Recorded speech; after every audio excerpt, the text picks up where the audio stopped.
بیان کیے. اب آئیے ایک حدیث بیان کرنے جا رہا ہوں, بہت طویل حدیث ہے یار, 15 منٹ تو کم سے کم ٹوٹے سے بھی ہے.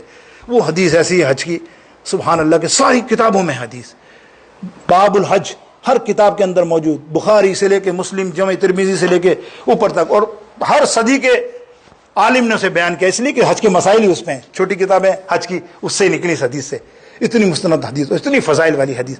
لیکن سنیے, آج میں جس امام کا سنا رہا ہوں وہ اس کا تذکرہ اور اس کی تھوڑی سوانح آپ کے سامنے پیش کروں گا. اس کو امام مصنف ابن عبد الرزاق اپنی کتاب, پچھلی دفعہ میں کر چکا نا, 211 صدی ہجری کے. امام بزار مسند بزار کے اندر, امام طبرانی 310 سلیمان طبرانی رحمۃ اللہ تعالیٰ اپنی معجم الکبیر کے اندر اس کتاب کو, اس حدیث کو لائے ہیں. اور بہت سارے اور محدث اگر نام لوں میں, ملا علی قاری رحمۃ اللہ تعالیٰ علیہ, پھر آپ ادھر آ جاؤ محمود آلوسی حافظ رضی اللہ تعالیٰ عنہ. خیر ہر صدی کے میں نے 5-6-7 بتا دیے, لیکن جس کا ذکر کرنا ہے وہ ہے 656 ہجری متوفی, کہیں 681 بھی آتا ہے, 656 اور 681 ان کا متوفی ہے. وہ امام کا نام ہے امام ذکی الدین حافظ المنذری رحمۃ اللہ تعالی علیہ. کیسا امام ہے, اس کی ایک ہی کتاب لاجواب شہرت یافتہ, شرح مسلم شریف بھی کی انہوں نے, بہت ساری کتابیں لکھی ہیں, لیکن ایک کتاب جس کا نام ہے الترغیب والترہیب, یہ وہ کتاب ہے. مطلب میں آپ اس کتاب کا کچھ بول نہیں سکتا, میرے پاس الفاظ نہیں ہے. مطلب اس محدثوں میں علماء میں لاجواب کتاب کہنی چاہیے, جس کو ایوارڈ یافتہ, سند یافتہ. اس کتاب میں یہ حدیث لائے, اور جو محدثوں کے نام لیے نا, یہ حدیث ہو بہو وہی ہے جو میں بیان کر رہا ہوں. آپ کو ایسا لگے گا جیسے کہ بریلوی بیان کر رہا ہے, خدا کی قسم بتا رہا ہوں. دیکھو آپ کو حدیث کے الفاظ وہی ہیں, سننا تمہیں ایسا لگے گا یار یہ تو بریلوی کرتے ہیں بیان. اور وہ حدیث کی کتابوں کا حوالہ نمبر بھی سن لو, 4 جلدیں ہیں, الترغیب والترہیب کی 4 جلدیں ہیں. دوسری جلد کے اندر صفحہ 100 کچھ یاد نہیں ہے مجھے پورا, لیکن اس کے اندر یہ حدیث موجود ہے. ہر کتاب کا بھی نہ دیا میں نے حوالہ, تو اور بھی دیکھ لیں. ہر ایک کتاب میں حدیث کے جو الفاظ ہیں نا وہ صحیح ہے. جو ہم میں سے اکثر کوشش کرتا ہوں آپ کو ایسی محبت والی بات سنانے کے لیے, اس میں ایک شعر بھی پڑھ دیتا ہوں, تو آپ سوچتے ہو یار یہ تو اپنی طرف سے بریلوی لاتے ہوں گے نا. آپ سنو حدیث محدث کیا لکھتا ہے. وہ فرماتے ہیں حجت الوداع کا موقع, حج کا موقع, نبی علیہ السلام مینا کے اندر, کتنا بڑا اجتماع, مسجد خیف, ہزاروں صحابی حاجی موجود, حضور مسائل بیان کر رہے ہیں حج کے, ٹھیک ہے, بیان کر چکے. تو 2 شخص حضرت عبداللہ بن عمر رضی اللہ تعالیٰ عنہ راوی ہیں, راوی بے شمار ہیں. میں نے کہا نا مختلف کتابیں ہیں, 50 سے 100 کتابوں کے نام آ سکتے ہیں کہ بیان ہو, تو میں نے 7-8 بیان کیے. آپ نے ہاتھ دیکھا کہ 2 بندوں نے ہاتھ اٹھا کر قریب آئے, یا رسول اللہ سہلو کا, میرا سوال, ہمارا سوال. قریب آئے, ہاتھ اٹھایا, تو ہم نے دیکھا کہ ایک انصاری تھا اس میں, اور ایک ثقفی بندہ تھا جو سوال پوچھنا چاہتے ہیں. بولے کیا بات ہے؟ میں بولا یا رسول اللہ ہمارے سوال ہیں کچھ.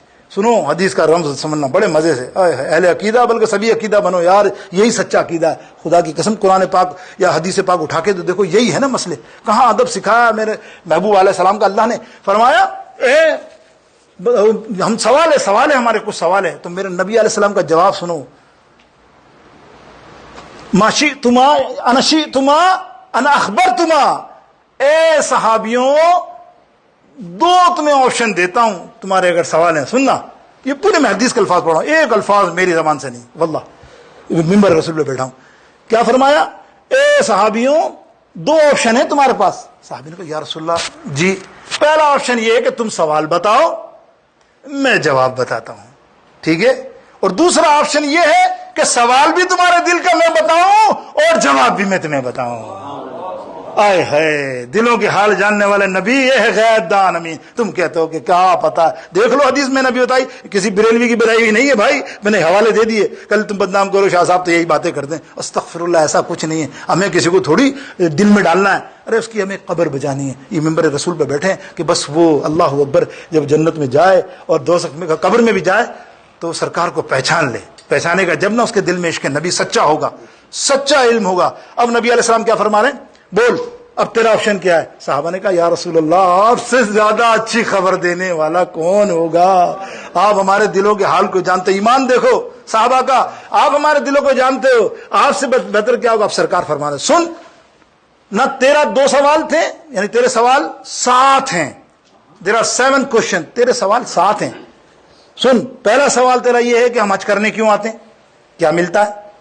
بہت جلدی کر رہا ہوں، بس وقت نہیں ہے. دوسرا سوال تیرا یہ ہے کہ ہم مقام ابراہیم پر نماز 2 رکعت پڑھتے ہیں، اس سے کیا ملے گا؟ تیسرا سوال یہ ہے کہ پاگلوں کی طرح صفا مروا پہ دوڑتے ہیں، ایسا ہی ہے نا، اس سے ہمیں کیا ملے گا؟ عرفات پہ خالی بیٹھے ہوئے ہیں دھوپ میں، اس سے کیا ملے گا؟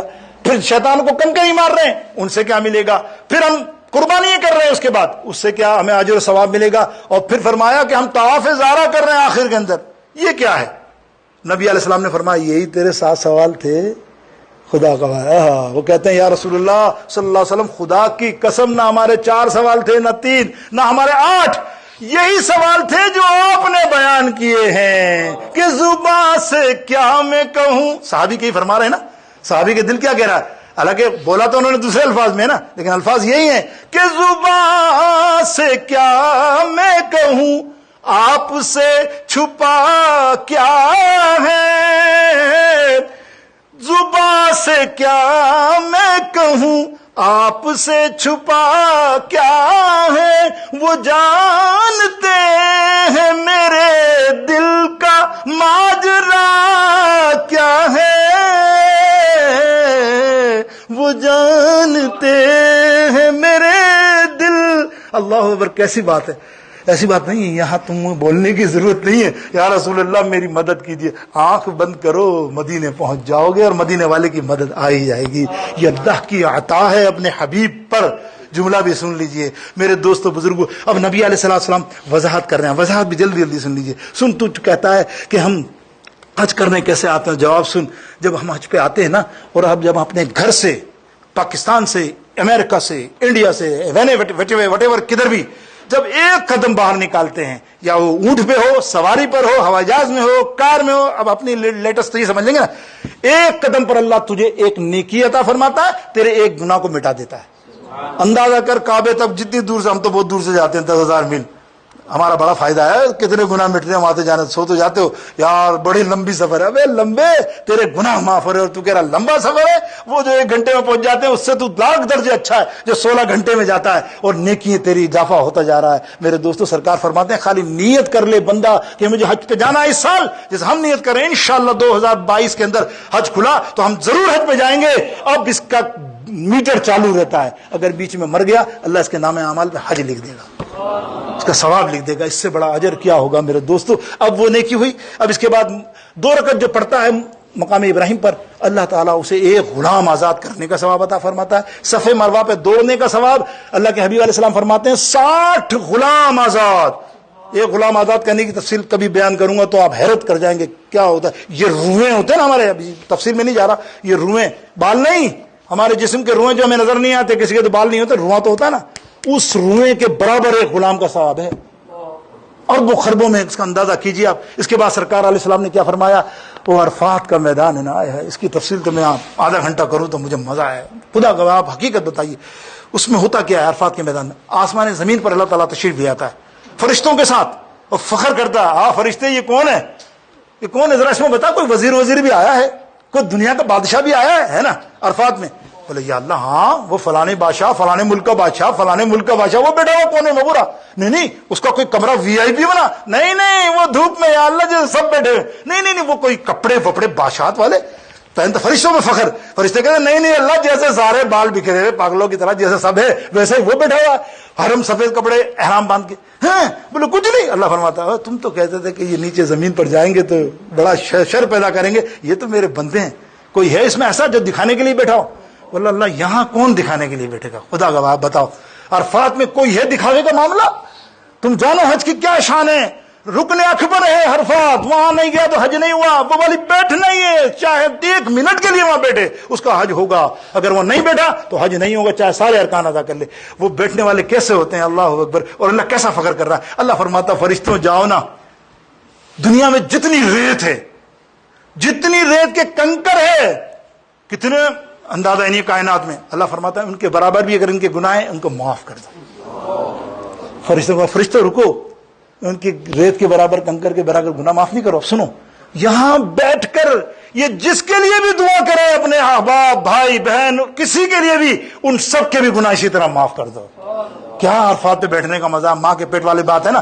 اور پھر میرے دوستوں بزرگوں، اسی لیے ہمیں فرمایا کہ عرفات کا موقع جب آئے گا ابھی انشاءاللہ اتوار یا پیر کے دن، وہاں آپ فون کر لیجئے، بیٹے کیا حال ہے، بیٹے یار دعا تو کر دے. اس نے وہیں دعا کر دی، اے بیڑا پار، ایک وائی فائی کی وسیلے سے، وائی فائی کا وسیلے سے تمہارا کام بن رہا ہے یار. اللہ اکبر. میرے دوستو یہ نبی علیہ السلام کی حدیث مستند، میں نے کتنے حوالے بتائے. پھر فرمایا کنکر مارنے سے کبیرہ گناہ اس کے معاف ہوتے ہیں. مختصر قربانی کرنے سے، یہ تو آپ کو علم ہے کہ اللہ تعالیٰ اس کو پل صراط پر اس کو سواری عطا فرمائے گا مضبوط، اور جو بال اتریں گے اس بال کے برابر نیکی ہیں. اور طواف زارہ جو کرتا ہے تو اللہ ارشاد فرماتا ہے فرشتوں جاؤ اس کو اب جا گھر، آج تو ابھی ایسا ہو گیا ہے کہ جیسے ماں کے پیٹ سے پیدا ہوا ہے، اللہ نے تجھے بالکل صاف کر دیا، جا اپنے گھر اب جا طواف زارہ کر کے. وآخر دعوانا الحمدللہ.